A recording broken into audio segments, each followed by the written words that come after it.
What if I told you that you don't have to give up rice, bread, or potatoes, even if you are watching your blood sugar? Yes, you heard that right. These comfort foods don't have to be the enemy. The secret isn't what you eat, it's how you eat them.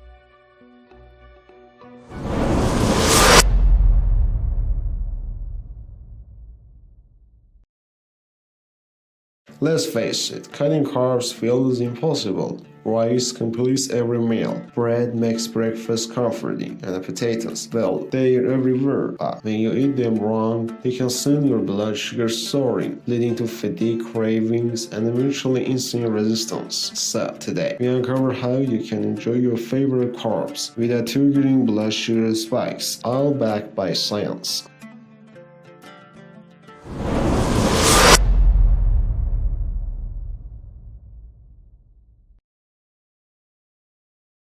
When you eat high-carb foods, your body breaks down them into glucose, your main energy source. But if too much glucose floods your blood at once, your pancreas must release large amounts of insulin to restore it. Over time, this leads to insulin resistance, weight gain, and an increased risk of type 2 diabetes. The key is to slow down glucose absorption, to keep your energy steady and your insulin levels calm. Let's see how to do that.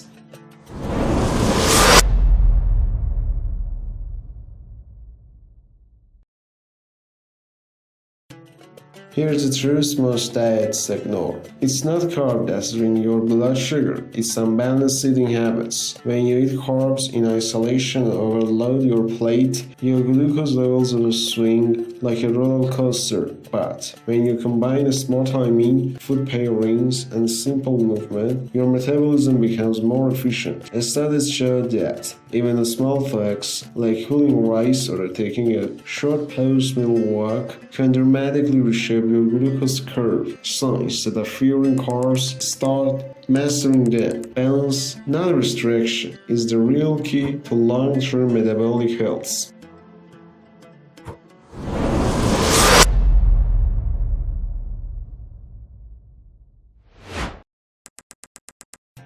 Here's a trick most people don't know. Cook, cool, and overheat your carbs. When you cool rice, potatoes, or pasta, something magical happens. Some of the starch turns into resistant starch. This form of starch resists digestion and acts more like fiber, meaning less sugar enters your bloodstream. A study found that cooling cooked rice overnight and reheating it the next day reduced its glycemic response by up to 40%. Why? Because resistant starch feeds your gut bacteria, producing short-chain fatty acids like butyrate that improve insulin sensitivity. So next time, don't fear leftovers, embrace them.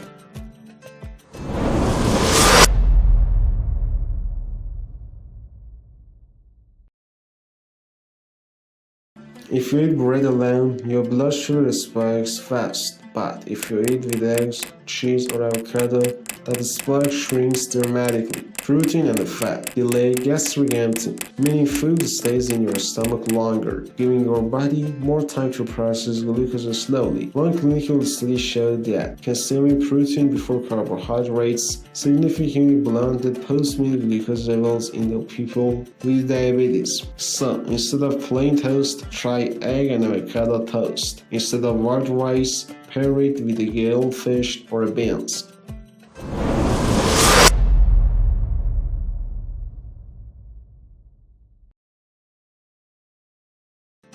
This one might surprise you. A splash of vinegar can lower your post-meal blood sugar by 20 to 30%. Acetic acid, the active compound in vinegar, slows carbohydrate digestion and enhances muscle glucose uptake. Even lemon juice offers similar effects by lowering the glycemic impact of starchy meals. Simply add 1 to 2 teaspoons of apple cider vinegar in water before eating, or the result. Lemon juice over your rice or salad.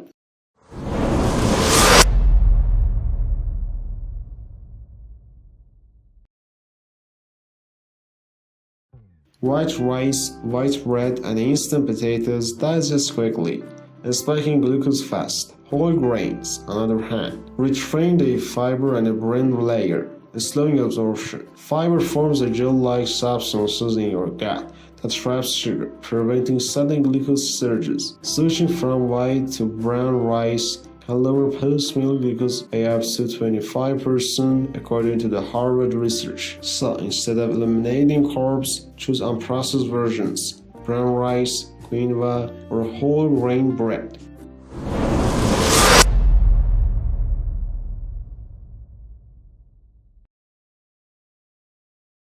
These tips sound simple, but it's powerful. Eating vegetables before carbs slows glucose absorption significantly.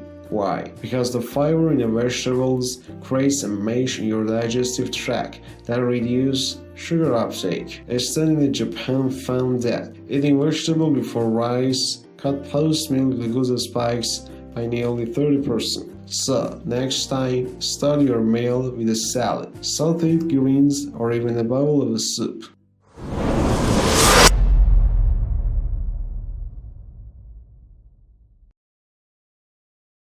Even one of the simplest blood sugar hacks ever. Walk after meals. Just 10 to 15 minutes of light movement can lower glucose spikes dramatically. That's because your muscles use glucose directly as energy, reducing the amount circulating in your blood. You don't need a gym. Even walking around your house or doing light chores can help.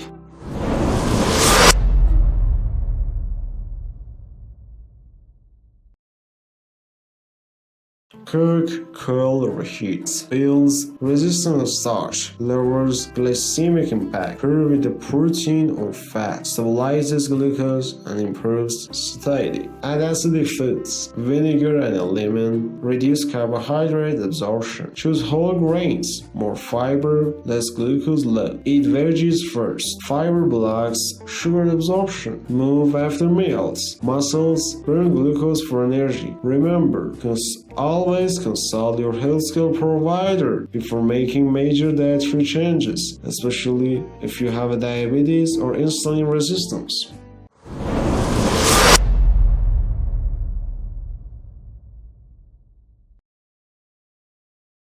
You don't have to live in fear of carbs. The real goal isn't to eliminate them, it's to control how your body handles them. When you eat intelligently, even white rice and a potato can fit into a healthy, balanced life. Your body is a remarkable adaptive, and with the right habits, it can become your greatest ally.